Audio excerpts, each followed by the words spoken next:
The crashed ship on the moon looked dead till something moved inside Part 1. The signal from the dark Captain Marcus Thompson pressed his face closer to the observation window of Luna Station Alpha, watching the morning Terminator line creep across the lunar surface. 3 years commanding humanity's most advanced lunar outpost had taught him to appreciate the stark beauty of Earth's satellite. But today, something felt different. The communication array had been picking up strange signals from the far side of the moon for the past week. "Captain, you need to see this," called Dr. Rebecca Stone from the communications hub.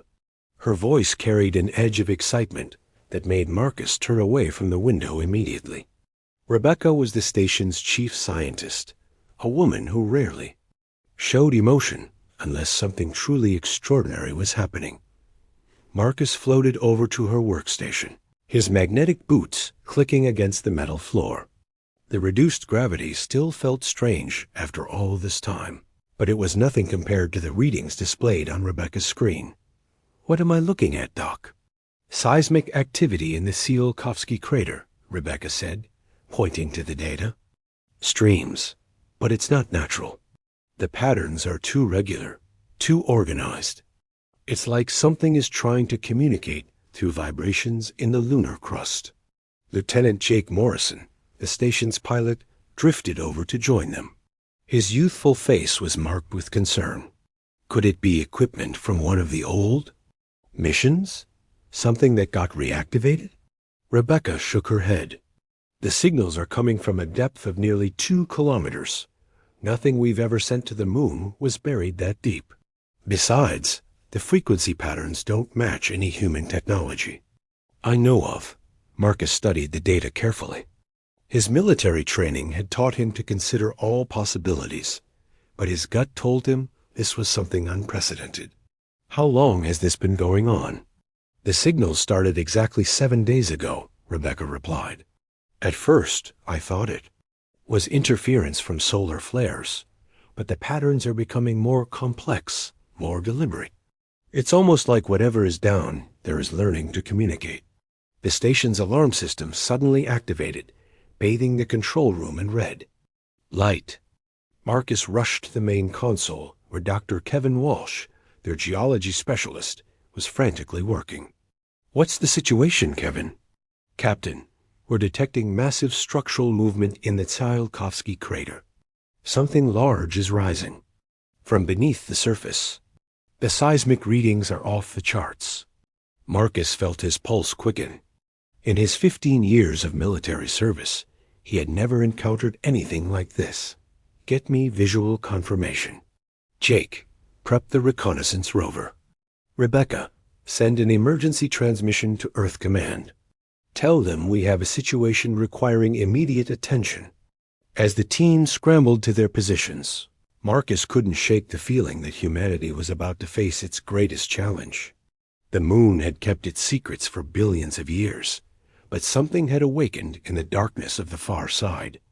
Whatever was down there had been waiting, and now it was ready to emerge. The next few hours would determine whether humanity was truly alone in the universe, and Marcus Thompson was about to lead his team into the unknown to find out.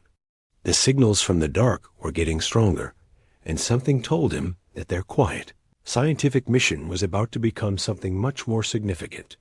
Awakening in the depths, rover's cameras transmitted grainy images back to Luna Station Alpha as it approached the coordinates of the seismic disturbance. Captain Marcus Thompson watched the feed with growing amazement as the landscape around Tsiolkovsky crater began to reveal something impossible. What they had initially thought was natural geological activity was actually the emergence of a massive artificial structure. "Dear God," whispered Dr. Rebecca Stone, her eyes fixed on the monitor. "That's not natural formation? The geometric patterns, the smooth surfaces. Marcus, we're looking at a spacecraft." The object rising from the lunar soil was enormous, easily the size of a small city. Its hull was composed of a dark, metallic material that seemed to absorb light rather than reflect it. Strange symbols covered its surface, glowing with a faint blue luminescence that pulsed in rhythm with the seismic signals they had been detecting. Lieutenant Jake Morrison worked the rover's controls with steady hands, despite the magnitude of what they were witnessing. Captain, I'm reading massive energy signatures from the vessel. Whatever power source it's using, it's unlike anything in our databases. Dr. Kevin Walsh was frantically taking measurements and recordings. The size of this thing, it must have been buried for millennia. The lunar regolith patterns suggest it's been here for at least 50,000 years, maybe longer. Marcus felt the weight of command pressing down on him. This discovery would change everything humanity thought it knew about its place in the universe. Rebecca, what's the status of our transmission to Earth? Still waiting for a response. Captain, the signal lag is working against us, but they should have received our emergency message by now.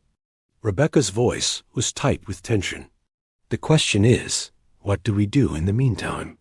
As if in response to her words, the alien vessel's activity suddenly intensified.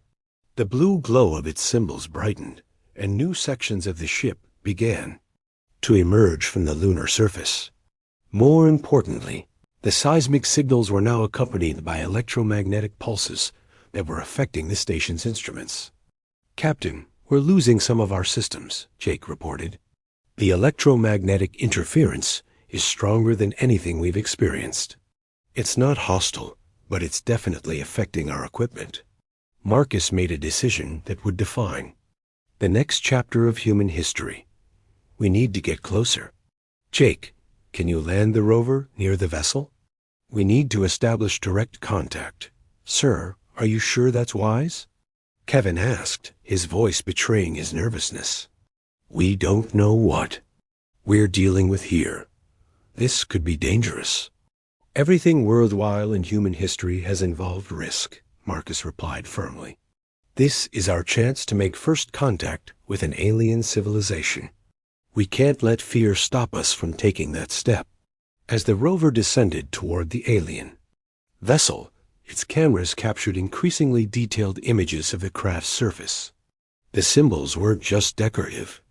They seemed to be some form of communication system, responding to the rover's presence by shifting patterns and intensifying their glow. The vessel is definitely aware of us, Rebecca observed. The symbol patterns are changing in response to our approach. It's like it's trying to communicate. Suddenly, a section of the ship's hull began to iris open, revealing an illuminated chamber within. The light coming from inside was warm and welcoming, nothing like the cold blue glow of the external symbols. It's inviting us in, Jake said. Quietly, his voice filled with awe. Marcus stared at the open doorway, knowing that whatever decision he made in the next few moments would echo through history. Humanity had always looked to the stars, wondering if it was alone.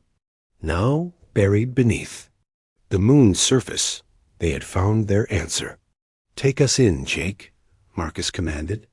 It's time to meet our neighbors. First contact protocol.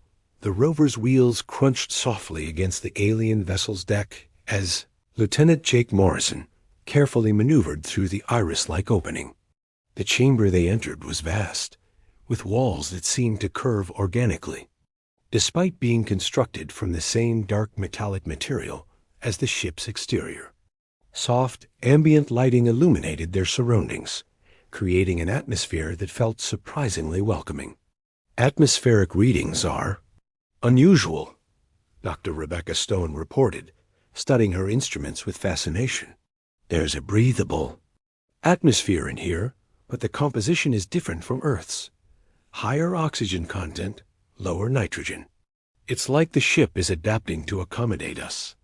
Captain Marcus Thompson felt a mixture of excitement and responsibility weighing on his shoulders. Every action they took now would set the precedent for humanity's first contact with an alien civilization. Keep recording everything. This moment will be studied for generations. Dr. Kevin Walsh was examining the walls and floor with scientific precision. The construction techniques are beyond anything we've achieved. This metal isn't just strong, it's responsive. Watch this. He placed his hand against the wall, and the surface began to glow softly around his touch, creating patterns that spread outward like ripples in water. "The ship is definitely conscious of our presence," Rebecca observed. "These responses aren't random.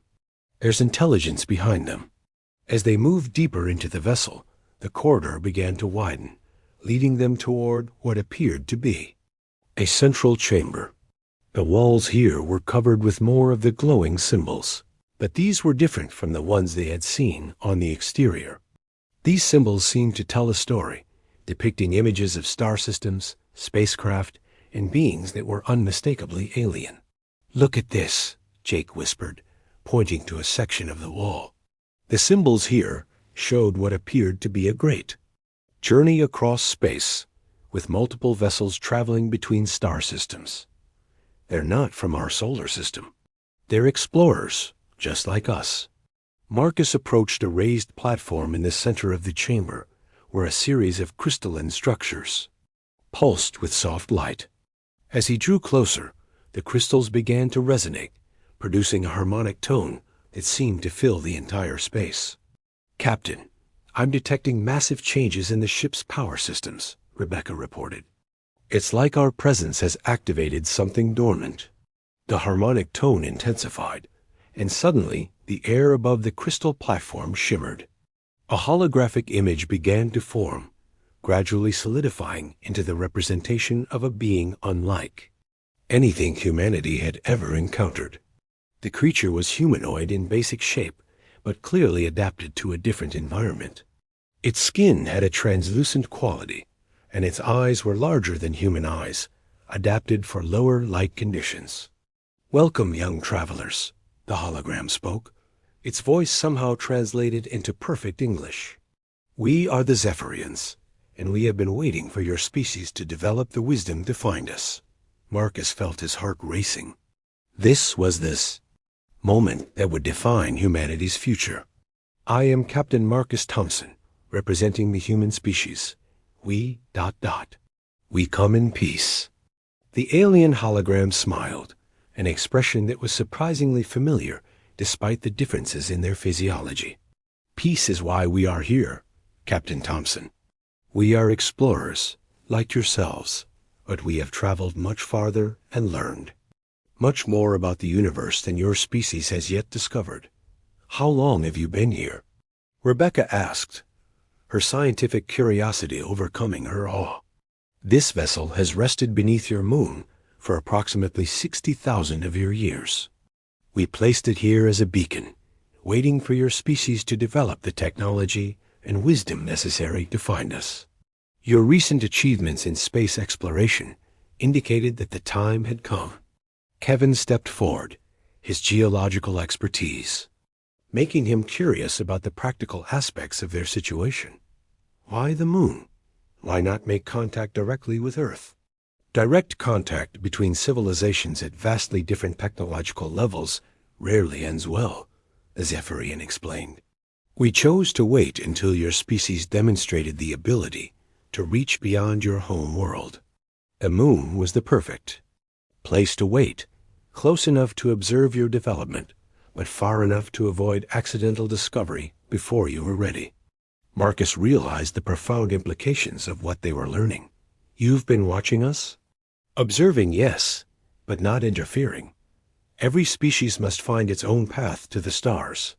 We can offer guidance, but the journey must be yours to make." The test of wisdom, Zephyrian hologram gestured toward the crystalline structures around them, and new images began to appear in the air above the platform. These showed various alien civilizations, some thriving among the stars, others reduced to ruins on dead worlds. "The universe is vast and full of wonders," the Zephyrian continued, "but it is also full of dangers. Not all species that achieve space travel use that capability wisely. We have encountered races that used their technology for conquest, others that destroyed themselves through warfare, and still others that lost their way in the pursuit of power." Captain Marcus Thompson felt the weight of responsibility settling on his shoulders. What determines whether a species succeeds or fails? Wisdom, the alien replied simply. The ability to recognize that strength comes not from domination, but from cooperation. That progress is measured not by what you can destroy, but by what you can create and protect. Dr. Rebecca Stone stepped forward, her scientific mind racing with questions. You mentioned guidance. What kind of guidance? We offer knowledge, but it must be earned through demonstration of wisdom. Your species stands at a crossroads. You have the capability to reach the stars, but you also have the capability to destroy yourselves. Which path you choose will determine what knowledge we can share. Lieutenant Jake Morrison, who had been quietly observing, suddenly spoke up. This is a test, isn't it? Finding you wasn't an accident. You wanted us to find you. Zephyrian's expression showed approval. Your pilot shows insight. Yes, this is a test, but not in the way you might think. We are not testing your intelligence or your technology. We are testing your character. Dr. Kevin Walsh frowned. How can you judge our entire species based on the actions of 4 people? Because, the Zephyrian replied, how you 4 respond to this situation will reveal fundamental truths about your species. When faced with superior technology and knowledge, do you seek to exploit it for personal gain? When offered power, do you use it to dominate others? When given the choice between fear and hope, which do you choose? Marcus realized the magnitude of the moment. Every decision they made here would influence humanity's future relationship with the galactic community. What exactly are you asking? Use to do? Return to your people. Share what you have learned. But understand that we will be watching how your species responds to this knowledge. If humanity demonstrates wisdom, if you use this revelation to unite rather than divide, to explore rather than exploit, to protect rather than conquer, then we will reveal ourselves fully and offer you membership in the Galactic Alliance. If we fail, Rebecca asked quietly, then we will withdraw, and your species will face the challenges of the universe alone. The choice is yours, but choose carefully. You will not get a second chance. The hologram began to fade, but not before adding one final message. The vessel will remain here for 30 of your days. During that time, you may study our technology and learn from it. But remember, the greatest technology is worthless without the wisdom to use it properly. As the hologram disappeared, the 4 humans stood in stunned silence. They had come to the moon looking for answers to mysterious signals, but they had found something far more significant. They had found humanity's destiny, and it was up to them to ensure that destiny was a bright one. Marcus looked at his team, seeing the same mixture of excitement and apprehension in their faces that he felt in his own heart. Well, team, it looks like we have work to do. Humanity's choice 30 days later, Captain Marcus Thompson stood before the United Nations General Assembly, facing representatives from every nation on Earth. The atmosphere in the hall was electric with tension and anticipation. Behind him, a massive screen displayed images from the alien vessel, each one representing a paradigm shift in humanity's understanding of its place in the universe. Ladies and gentlemen, Marcus began, his voice carrying the weight of history, what I am about to share with you will challenge everything we thought we knew about our existence. We are not alone in the universe, and we have been given an opportunity that no species in galactic history has ever received. A chance to prove ourselves worthy of joining a community of civilizations that spans the stars. The hall erupted in murmurs and whispers, but Marcus continued. The Zephyrians have been observing us for 60,000 years, waiting for us to develop the wisdom necessary to handle advanced technology responsibly. They have offered us a choice: unite as a species and join the Galactic Alliance, or face the universe's challenges alone. Dr. Rebecca Stone stepped forward to address the assembly. The technology we observed during our month aboard their vessel is centuries beyond our current capabilities. They have mastered faster-than-light travel, energy manipulation, and environmental adaptation. But more importantly, they have mastered the art of peaceful coexistence with dozens of other species. The question before us, Marcus continued, is not whether we can handle their technology, but whether we can handle the responsibility that comes with it. The Zephyrians have seen too many species destroy themselves with power they weren't wise enough to use properly. Lieutenant Jake Morrison, who had volunteered to address the assembly despite his nervousness, spoke about the practical implications. The vessel is still there, waiting. Every day we delay our decision is a day lost. But rushing into this without careful consideration could be catastrophic. We need to show them that humanity can make difficult decisions together as one species. Dr. Kevin Walsh presented the scientific evidence they had gathered. The geological and technological analysis confirms everything the Zephyrians told us. This is not a deception or a test with hidden agendas. They genuinely want to help us, but only if we prove we won't use their gifts to harm ourselves or others. The debate that followed was intense and passionate. Some nations wanted to claim the alien technology for themselves. Others feared the implications of contact with a superior civilization. Still others argued that humanity wasn't ready for such responsibility. But gradually, as the discussions continued, something remarkable happened. The very presence of the alien vessel began to unite humanity in ways that decades of diplomacy had failed to achieve. The realization that they were part of something much larger than Earth began to shift perspectives and priorities. We stand at a crossroads, Marcus said in his closing remarks. We can choose to remain divided, competing for resources and power on our small world, or we can choose to unite and take our place among the stars. The Zephyrians haven't given us advanced weapons or unlimited energy. They've given us something far more valuable, a mirror in which to see ourselves clearly. The vote, when it came, was not unanimous, but it was decisive. Humanity chose unity over division, exploration over exploitation, hope over fear. The decision was transmitted to the vessel on the moon, and within hours, the Zephyrian ship began to change.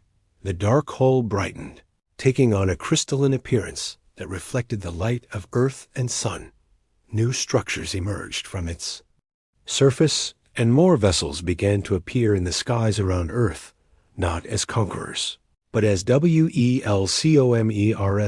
Captain Marcus Thompson watched from Luna Station Alpha as the first joint human-Zephyrian mission prepared to depart for the stars.